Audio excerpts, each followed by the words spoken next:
So yesterday we talked about, we discussed on the thoroughness of the noting.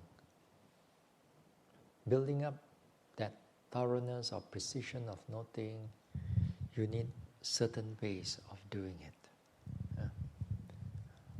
It enhances the quality of that mindfulness.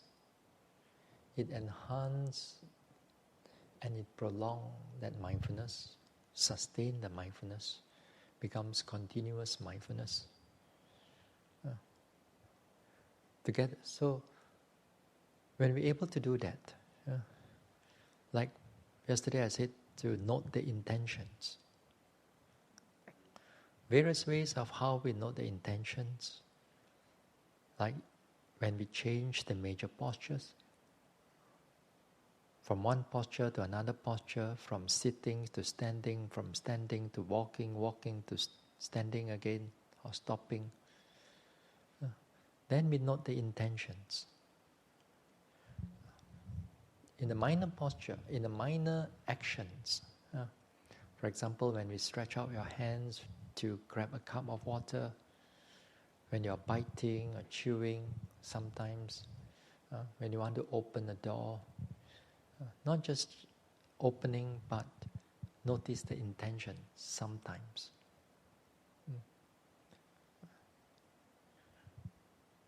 With this noting of these intentions, if you do it again and again, you try again and again,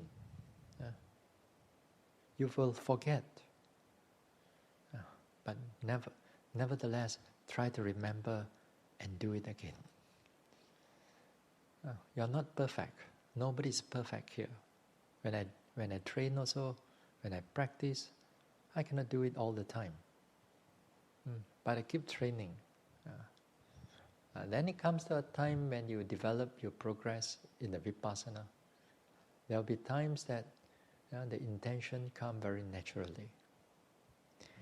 Naturally in the sense that it arises, even without you purposely label it or think about it. It will come up as it arises, then only the action will start to take place.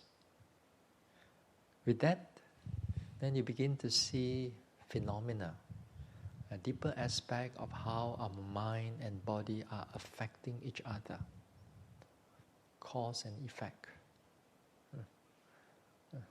You begin to understand a little bit on the karma, or karma, if in Sanskrit. Not just reading, but actually experiencing it. Then also you will be able to begin to notice this is the nature of non-self, which is deep, which is not easy to arise. But when it's there, you don't even know that that is non-self, because it looks so mundane, but it's deep.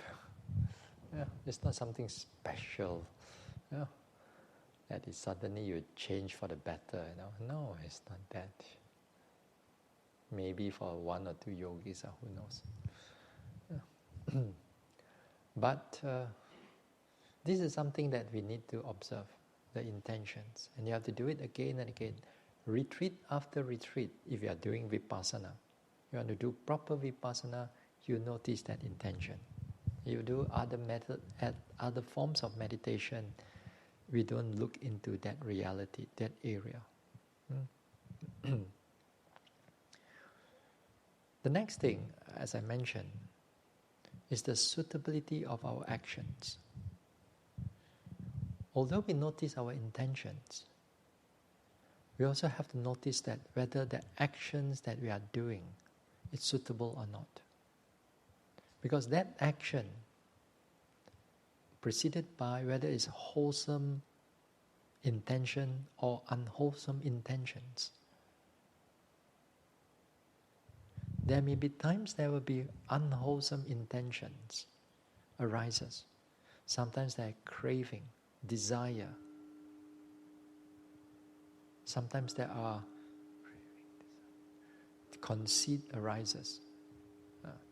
So we take note of that state of mind, that whether it's connected to it, and if we knows it and we know it, you understood it, then you prevent yourself from doing that action or speech or that thought.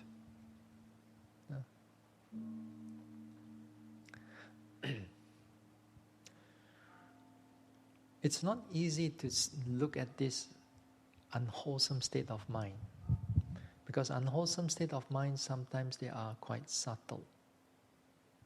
The gross one may be like sometimes you are angry, and at least you know that you are angry. Then you try to settle the anger down, which is good. But when it comes like craving, desire, because it comes with pleasantness, happiness, then we don't want it to disappear. We want it to grow more and more. Like when you eat some food nice, you think you want to stop. Be thinking and planning next year when to come again.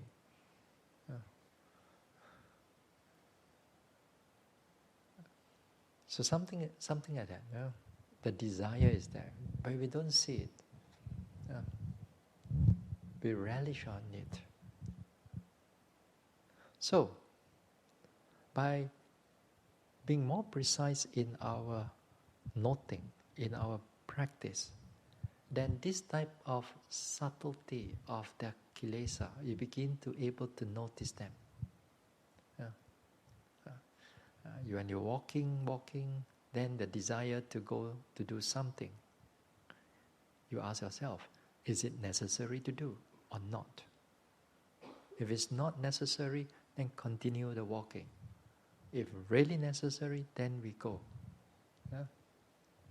That would be very good, because in the long run, in your practice, what will happen to you is this. During your walking meditation or sitting meditation, your mind is not affected by all this nonsense, all these things. It doesn't have that laziness coming in. It doesn't have that wanting to do this or wanting to do that, because the mind is trained. When you finish to do that walking, you do that walking. When the time to do that sitting, you do the sitting, without wanting to do this or wanting to do that. Or the mind is very stable, not affected by all these things. So in other words, it has to be trained. The mind has to be trained to do that. So this here, the 2 weeks here, is the opportunity for you to train and to see how much that desire, that want, that to do something else rather than meditation.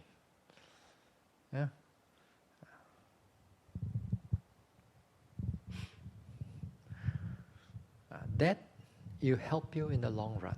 It help you to become, in a way, even before enlightenment. It makes you happier. It makes you already happier in the sense that at least less defilements in our mind and our hearts.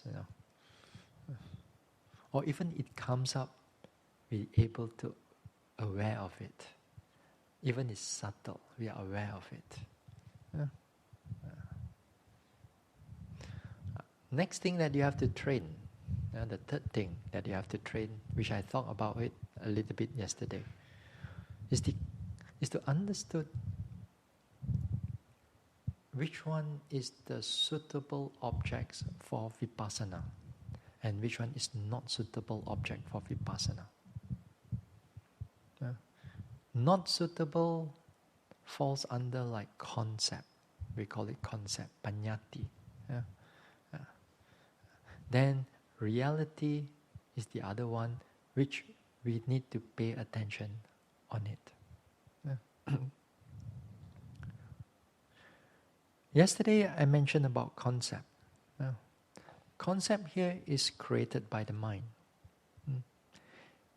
They are not suitable for vipassana meditation because concept, they do not possess what we call intrinsic nature, intrinsic characteristic. What do you mean by intrinsic characteristic? And what is, when we talk about reality, the other part of it, that one, it has intrinsic characteristic. Intrinsic characteristic, like, in a simple term, that's something that you can able to notice without thinking. You can feel it without thinking about it, without conceptualize it about it.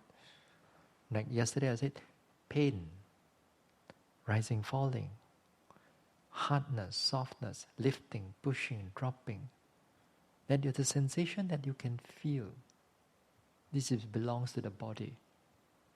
And the one that belongs to the mind, for example, like your anger arises, that you can feel it. Mindfulness, you can feel it. Desire, you can feel it. Concentration, you can feel it. And many other states of mind will be there. Even sleepiness, which is also a state of mind. Restless mind, overthinking mind, also another state of mind.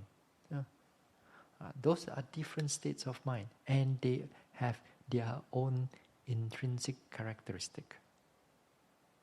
Whereas, when it comes to concept, they do not have, because it is created by the mind.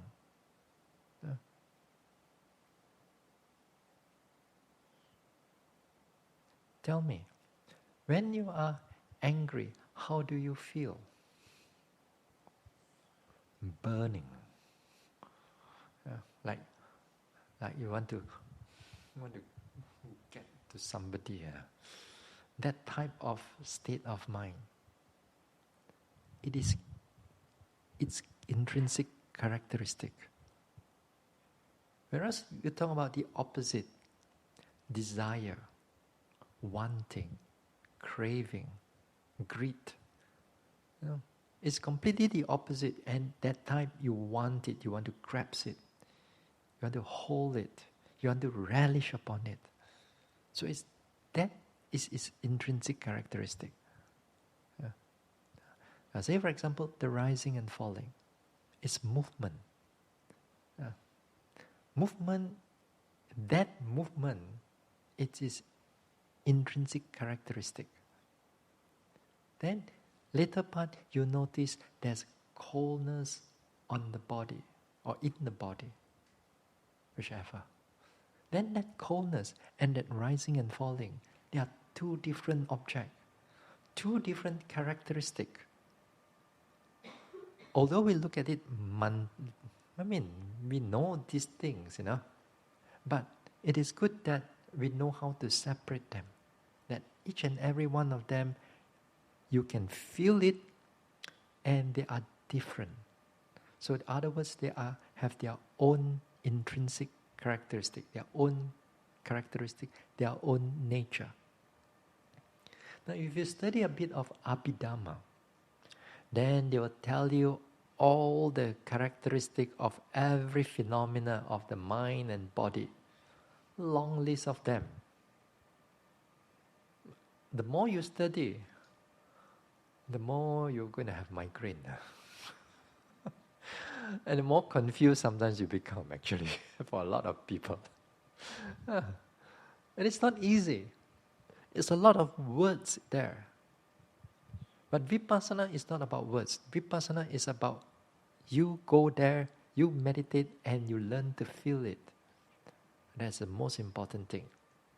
I don't want to go through all those words and to cover so many things.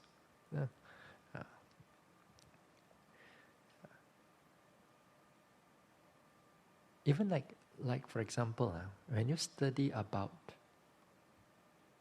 earth element, then what's next? What's next? Water element, then fire element, wind element. But you still, what is earth element? I'll be thinking, earth element. So then you try to look into the body. Where is this earth element? Where? You study one thing, and when it comes to vipassana, you do not know how to connect with that and this, and whichever parts of the body. Yeah. Now, earth element is the hardness or softness that you feel. Okay? It's the hardness or softness that you feel. When we study as earth element is concept. Alright? What you feel in the stomach, let's say, or in the body, it is hard somewhere, painful. Oh no, it's hard, sorry, not to say painful, hard or soft. Then that one is the actual earth element. That is the reality. Yeah?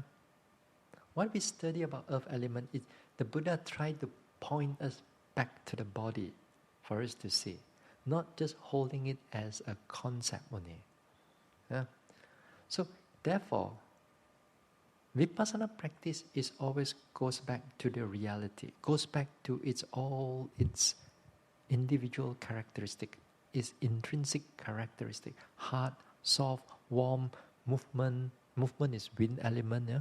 Lifting, pushing, dropping. Yeah. Those are wind element. So those you try to pay attention to it as best as you can. Yeah. But the concept is always will come in. It comes in as your thinking, planning, conceptualizing, fantasizing,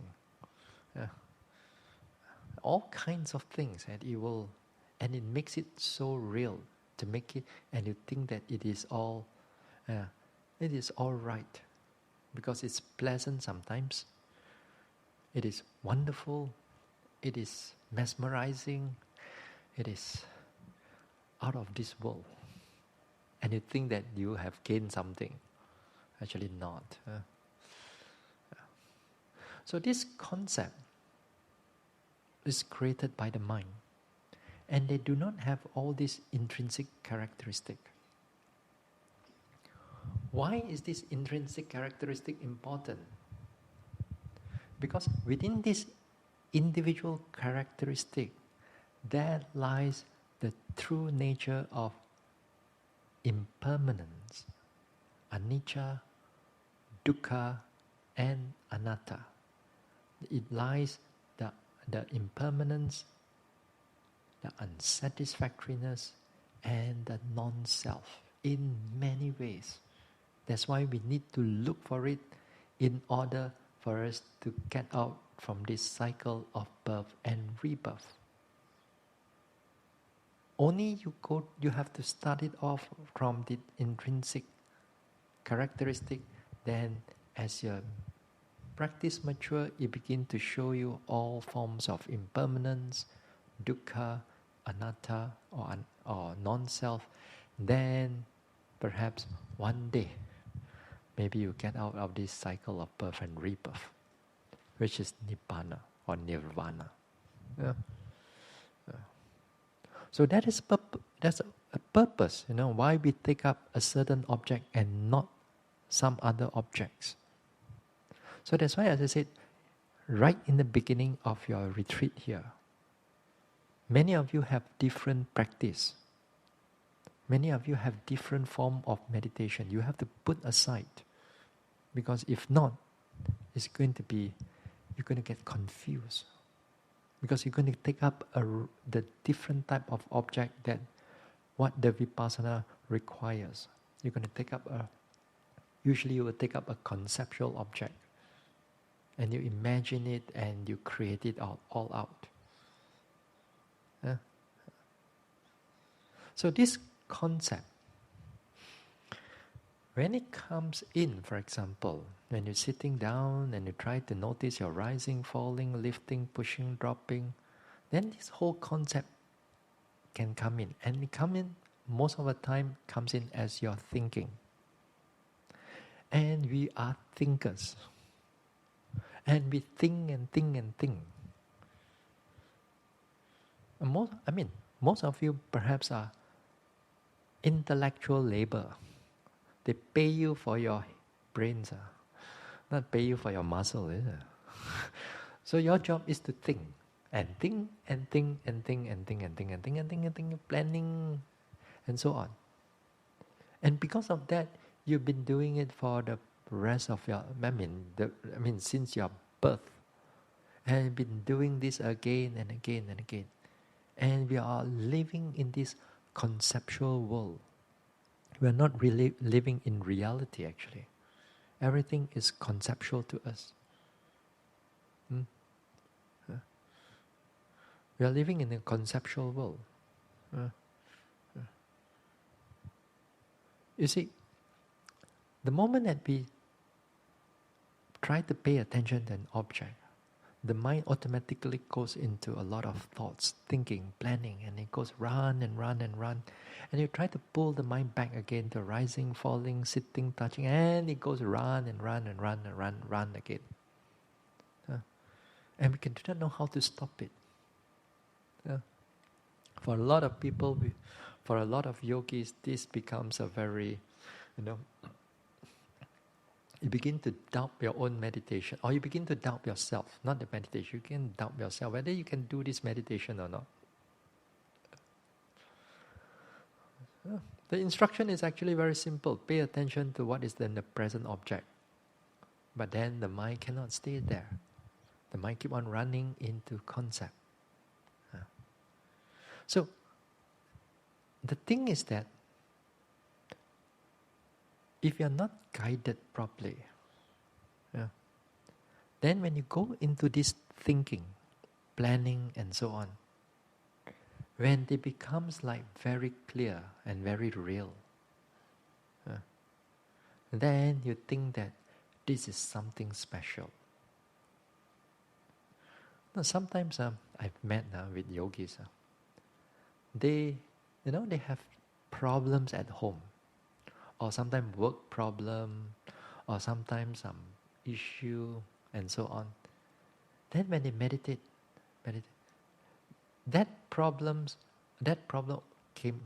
comes in again, and then right there they try to solve the problem. Problem solving mind already. Then they start to solve that problem, and they plan and they cry. Then, how come I couldn't think of it when I'm out there? Here, when the mind is so clear, I can solve every problem that comes in so clearly, so easily. And the more you think about it, make you feel so good that you think that you can able to solve everything in life. And you believe them. And you believe your thoughts. But then, you see, you go into concept, and you can hold on to concept, and you relish on it, and you crave that again and again.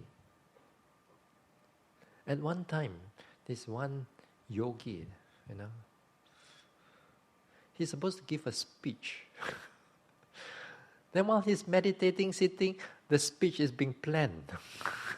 Right there and then, being planned. And then he stopped his meditation, take out his notebook, write down a little bit of what he thought, Then he closed the notebook, then he continues again. Then he continues, and then he meditates, and then all the planning and all the whatever beautiful words or beautiful sentences is going to come through the mind. And then after that, he opened up his writing notebook and he write. You see? Concept, and be attached to the concept so much, and you want to believe it.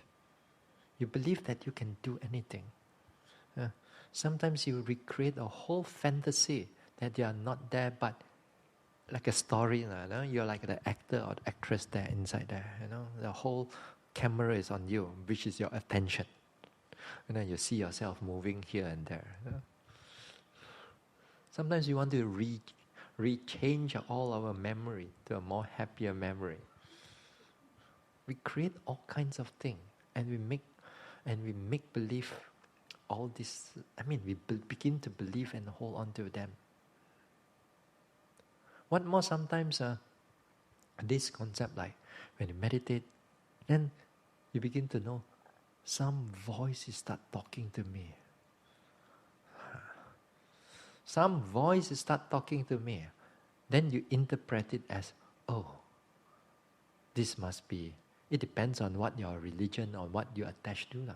It can be God. If you are a Buddhist or Bodhisattva, or maybe if you're then the Buddha come and talk to you.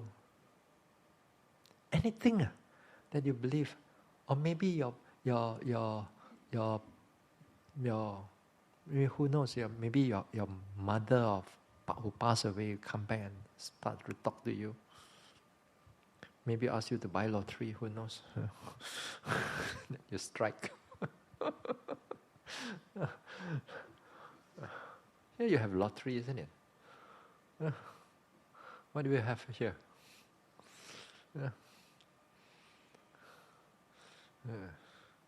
Somebody told me recently somebody got $2 billion, correct? Wow, that's a lot.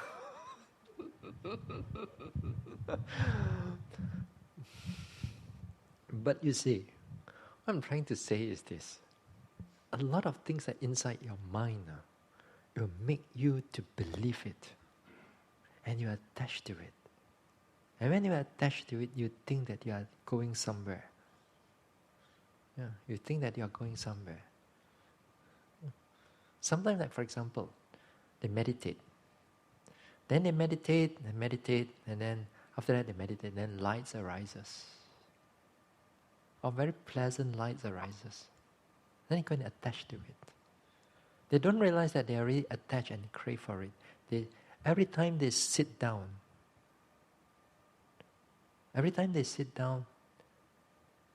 they don't want to look at the pain anymore. They don't want to look at the rising and falling anymore. They don't want to do the walking meditation anymore. What they want is the light. Every time they sit down, the light, and they want the light. And then every time they sit down, they crave for it, they are attached to it. And after some time, they think that they have become a great meditator, a great yogi, because I have that light. I have that voice. I have that joy. I have that peace. You begin to attach to them so much. Until you begin to one day you believe that this is enlightenment. Or you are already there. Or whatever your goal of the meditation. And you believe that this is so real anymore. It cannot be otherwise. So you didn't realize that your craving has bring you to all the way to wrong view. All the way to wrong view, and you get attached to that wrong view. You see how far you can go. That's why we have to, right in the beginning as a meditator, you must learn to draw the line and don't fall into it too much. I mean, you will fall into it, but at least you know that that is not the path. That is not the way. There's no such thing that you won't fall into it. All of us will fall into it one way or another. But don't get dragged into it. Don't get becomes, you flourish on those concepts, and one of these days, all your meditation gone. No matter who is going to tell you about your meditation, you will not give up on it anymore, because the wrong view, the attachment is so strong inside there. And when you think that you are good, you think that you are there, you come out and you start teaching to others. Then the whole generation gets all confused. So this is no joke. This is something that it can lead on to a very bad state of mind, actually. So therefore, objects that it is important, objects which is suitable for vipassana meditation, at least you must know those objects are suitable. That you can feel, you can notice them, you can pay attention to them. like rising, falling. You can notice them. In breath, out breath, also you can notice them. You can notice the coldness, the warmness of the body, the pressure, the rising, the pain, the different types of pain. When the thoughts arises, when the thinking arises, then you're not thinking, planning. As I said, for the first few days, you let them go first. Don't get too involved with this planning because it will drag you very much into that. Stay with your body. Stay with your rising, falling. Stay with your pain. Stay with your this one. And when you do that, you label them. Yeah? Now here, labeling is a concept. We use it means when you notice a rising movement of rising, falling, then we put the label on top of it when we pay attention. Now, labeling is a concept. But this concept, it is helpful because it directs the attention onto the real object. It directs the mind there. A lot of times if we don't do the labeling, it's very easy for the mind to go into a lot of thinking, a lot of planning. So we label it. As it rises, one time you label rising. If it falls, you label falling. If it rises again, you label rising, falling, lifting, pushing, dropping. Then you take note of those things again and again. Yeah. Now, this labeling is helpful for whether you are advanced yogi or whether you are beginner yogi, especially for the first few days. First few days of meditation, usually I will recommend all yogis to use the labeling. Now, if you feel that you are still a beginner, then do it as when it coming to more and more days, even the whole retreat. That will be very good for you. It helps the mind to stay onto the object. But if you are more advanced yogi, then sometimes we need to drop the labeling because it's a concept. When you progress into a certain level, or certain development, sometimes our objects changes much more faster than usual. Your labeling may not able to catch up together with the attention. That when you pay attention to your object, it cannot able to catch up. So that time we drop the labeling and squarely you just pay attention to what is going on in front of you. That time we drop the labeling, which is good. Because if you don't drop the labeling will become a hindrance. But in the beginning part, we try not to. The labeling can be very helpful.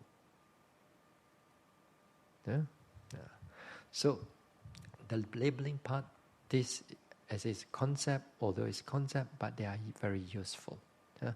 So therefore, a yogi must learn where are your proper objects for you to take up in your meditation and not the conceptual object. There's one area of concept also come in quite easily. It's through our 5 external senses. 5 external senses from your seeing, smelling, tasting, hearing and touching. 5 external senses. Say for example, you notice biting. You notice you take your lunch or you take your breakfast. Then you bite. If you notice that biting hard, soft, maybe you're able to savor it and so on, then you are noticing the vipassana object. Okay? But you start thinking, well, I'm biting bread right now. this bread is quite crunchy right now. Yeah? The moment you start thinking about bread, it goes into concept. Yeah, but it's so easy. Yeah, it's so easy for us to go into concept. Yeah.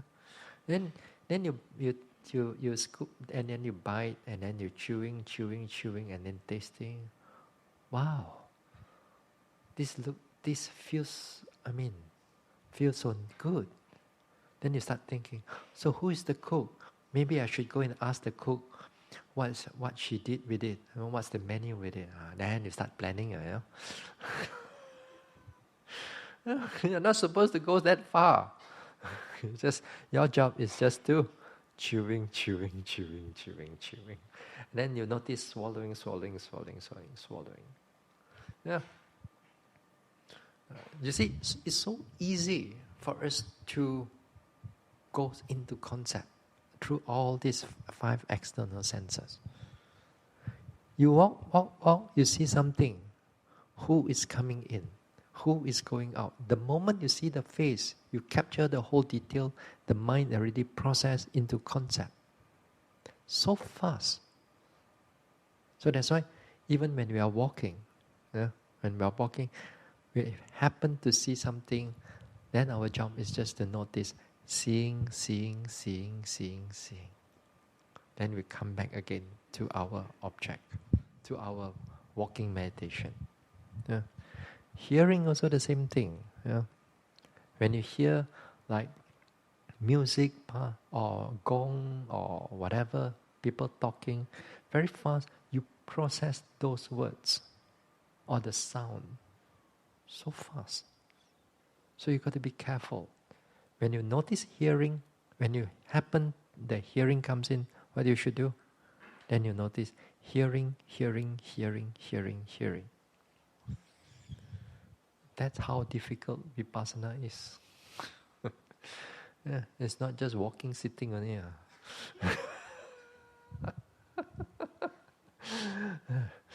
Maybe you start thinking, maybe sign up the wrong retreat. Yeah. But that's how, when we go into a deeper aspect of vipassana, every small little thing is important. Yeah. But that one, we'll talk about those things a bit more in other days. We go more in depth into it. Yeah. In the meantime, as I said, what is more important is that when thoughts come in, don't go inside the thought, go inside the story, stay with your lifting, pushing, dropping, right step, left step, stay with your rising, falling. Then it helps you to develop better in the beginning part. But when we go in the deeper part, then we need to notice all other phenomena also, because they will become clear to you naturally. Yeah? Then what else? Okay. So that is the third one. So a yogi learn to differentiate what is the actual object for vipassana and what is not the actual object. What is not the object for vipassana. Okay. So far can understand. Any question?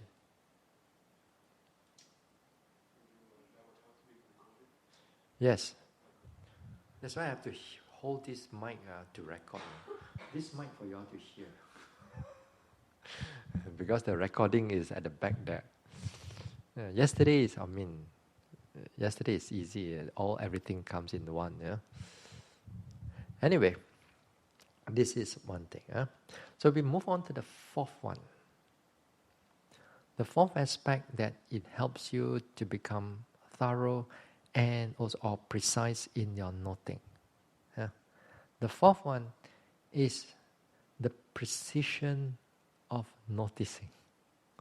Other words, when you know the actual object that you are supposed to take up for vipassana, then you are supposed to scrutinize that object. Pay attention to that object thoroughly. So you know how to push aside the concept, then you take up that object carefully, clearly. Now when you pay attention to objects, You see that sometimes yogis, when they do meditation, vipassana meditation, take for example, their meditation is just like right step, left step, right step, left step, right step, left step. And then they just walk up, walk down, walk up, walk down. And then sometimes they walk around the monastery, they walk here, they walk there. After 1 hour later, they come back, they sit down. That is no precision at all. That is like you are going for a tour, 1 hour. Nothing much there. Precision of noting. You have to make the effort, at least for a period of time, maybe half an hour of the walking period. Then you have to be much more precise and slower than normal.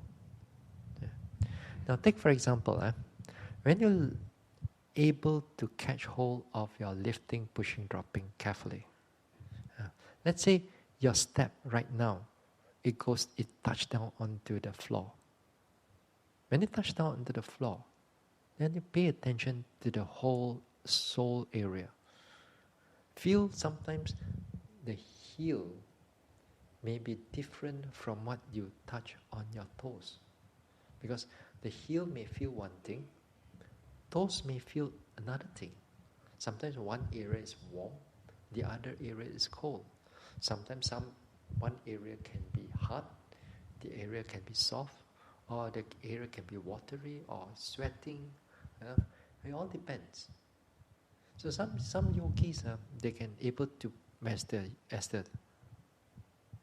leg comes down and touch the floor, sometimes they can feel like the 3 or 4 different toes, kind of like different sensation. They may not able to describe it in the sense of able to label it that well with words, but they can feel the difference there. And that is what I want you to do. That precision. That means there's a lot of effort there. There's a lot of focusing there. So you pay attention to those things. Or sometimes when you lift up too. Sometimes when you lift up, there are a lot of things that's happening there. Sometimes the lifting may be a bit slow. Sometimes a bit tight. Sometimes a bit, it feels unpleasant. When it feels unpleasant, if it feels tight, don't go and try to shake the leg and make it more pleasant and more relaxed, and then only you start walking, That's not supposed to be that. You're supposed to feel, even it's unpleasant, you feel it. Not shake it away. Not the walking is not always pleasant. Understand? You have to see things as they are, not what you want. You have to feel how the whole lifting is going up. Then you push on the pushing carefully. Sometimes the pushing may be, you just relax. You relax on the pushing. Sometimes the pushing may be straight. Sometimes it may go slanted a little bit, then only it drops. So if it's slanted, you take note that it's slanted. Or sometimes there's some vibration there. Sometimes some yogis can feel some vibration there. Then feel it. There's nothing wrong with your leg. Then you can look at your leg, what happened? Am I alright? There's nothing wrong with it. Nothing wrong with it. It's just phenomena. As you become more mindful, you become more precise. As I said 2 days ago, mindfulness, when it comes strong, it goes face to face to the object. In other words, mindfulness begins to magnify the clarity of the object. So you magnify the clarity of the object, then you can able to feel or notice what all the subtleties of the movements. Now sometimes when you walk it may not just be on the soles only. It can be sometimes on the calf. Sometimes there may be some pressure on the thighs or on the hips. So it happens. Again here, don't shift it away. Just walk and you learn to feel those things too. Because it happens. You learn to feel the maybe some tension there, some coldness there, some tightness here and there. So you learn to feel those things. So you learn to be precise and able to notice these things that arises. Because during the interview, you'll be scrutinized by me before you can able to go out.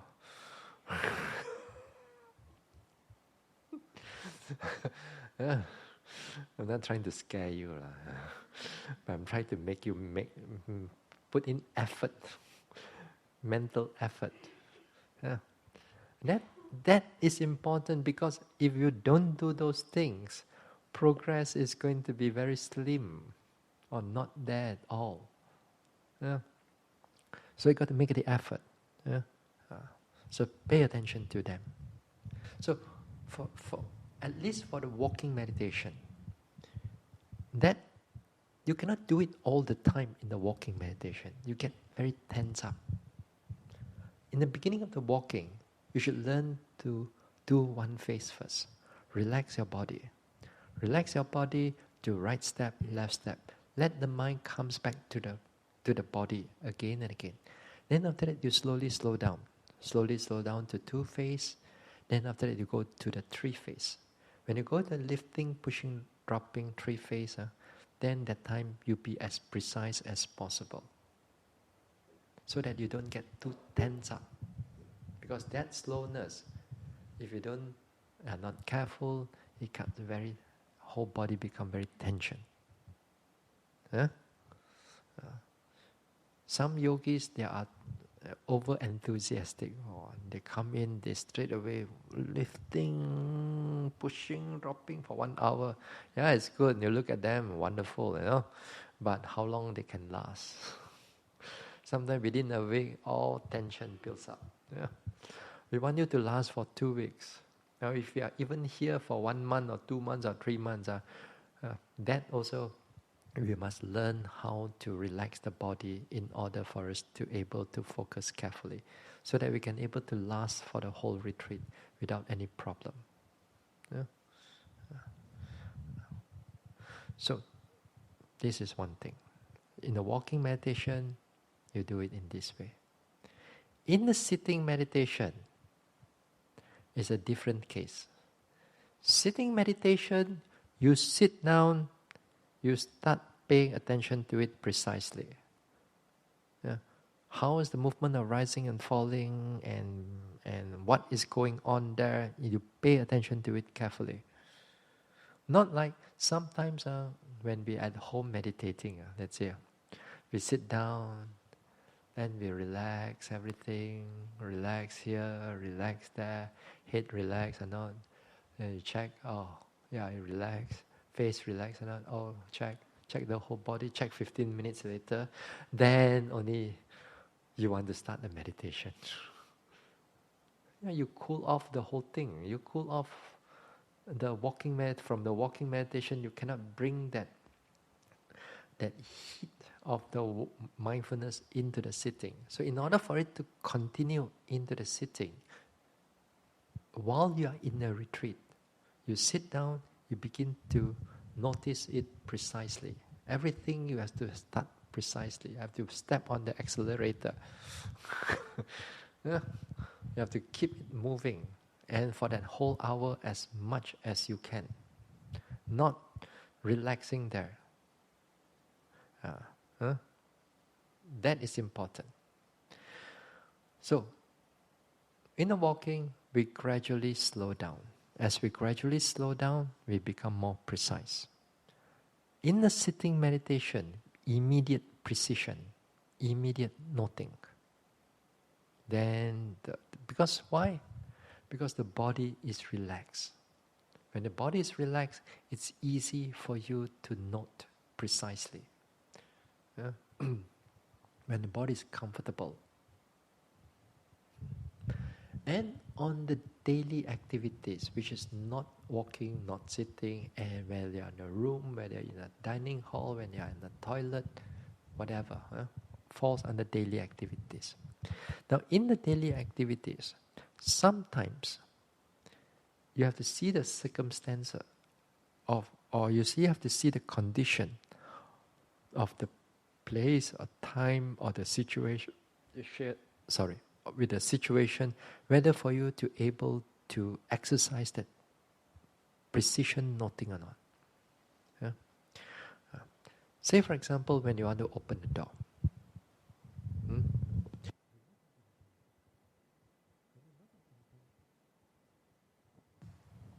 When you note your intention, then you follow through to the opening a door. When you open the door, you feel whether it's cold, hard, soft, and you push down, and then you feel the pushing. Sometimes it may start off with a bit tight. You know it's a bit tight. It was tighter, then it becomes maybe less tight. And you can feel a difference of pressure is there, and that would be good. You don't have to do it every time, but at least per day, you do it a few times here and there. In your room, you have to open the door, close the door, you have to turn on the tap, off the tap, you have to feel the water. Everything you do it with more precision. That means, in other words, you need to slow down your actions. Then only we can able to feel. But a lot of us, we are not used to slowing down. We are so fast in our world. We want to multitask in the world. Multitasking only, they employ you. So slow, nobody want to employ you. Right? But in the Vipassana, it's completely opposite from the world. It's only when you slow down, you can able to notice things much more precisely. But they are too fast, you cannot. So learn to relax. Learn to calm down. Learn to relax your actions. As you relax your actions, then it will condition to relax your mind. And you feel that you are more at peace and more present here. So you pay attention to them precisely. Eating time, for example, lunch or breakfast. That time when you sit down, let's say, that's the one of the best time you can notice things carefully. Because you are not disturbing others, you are not disturbing your people beside you. You just eat slowly. Maybe, let's say you take 20 morsels of your rice. Even if you do 10 morsels, notice them precisely. That's well and good. That's even good enough actually for me. That means, in other words, when you bite them, you notice biting, chewing. And then you learn to feel how the food is moving within the mouth. Let it do it naturally. Don't start thinking about, maybe I should grind with this molar teeth, or I should start thinking, you overthink a lot. Just let the body do its job. Let it bite. If you still have the teeth, Some of us here, maybe, the teeth also get not many. But anyway, if you can try, you try to notice it precisely. See how you bite. Notice how the biting, chewing, how you swallow in down. And you feel until the whole process no more. Then only you slowly scoop again mindfully, and then you go inside and bite again, chew. Then you feel how the food is moving here and there. Don't start thinking about how good is the food, who cooked the food, and all these are all concept. That's right. Yeah. You see? So we put aside all the concept. We just notice what is going on right here in the present, as they really are. not how the concept color the whole thing. That's what we do at home. This good we do outside. So that's why we have to put the concept aside. Just slowly, solely notice the sensation, the movements. Then you try. These daily activities, it's very much to you to discover for yourself. Some people even comb a hair. I mean, I don't have, I know. I'm just, he also don't have, he also don't have. That also not much. But the rest of you, we have a lot of hair, maybe, Even for some yogis, they take time just to comb the hair. Then they learn to feel the pressure, the pulling, the sensation. All you need to do is just take you that extra 1 minute. Just to learn to slow down.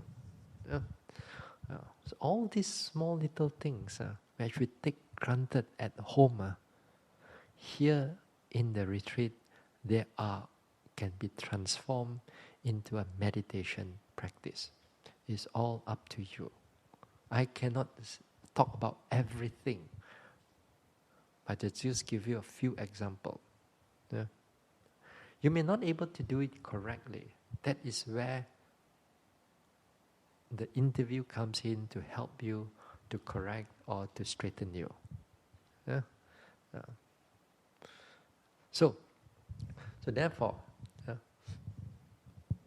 being mindful is one thing. Being precisely mindful is another thing. Being able to precisely mindful, then that time also you are able to sustain the mindfulness. Precision and sustainability comes together. When it comes together, then you see the progress take place. So therefore, learn to be precise, like noticing the intentions. Various posture, you notice the intentions as best as you can.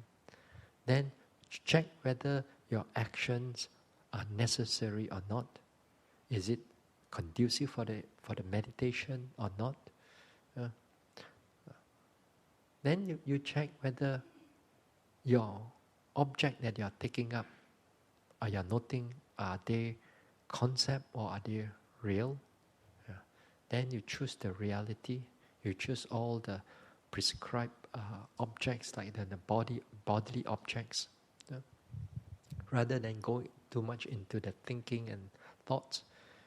Even if you fall into the thoughts, at least you know how to pull out. Don't believe what is going on inside there. When you know which object you take up, then you pay attention to them precisely, carefully, thoroughly, to see all their true nature as they really are. Then, if you do that, you cover a lot of this vipassana meditation. A lot areas of this vipassana meditation is covered. Can do? Keep trying. All right, so we stop here for tonight. Okay?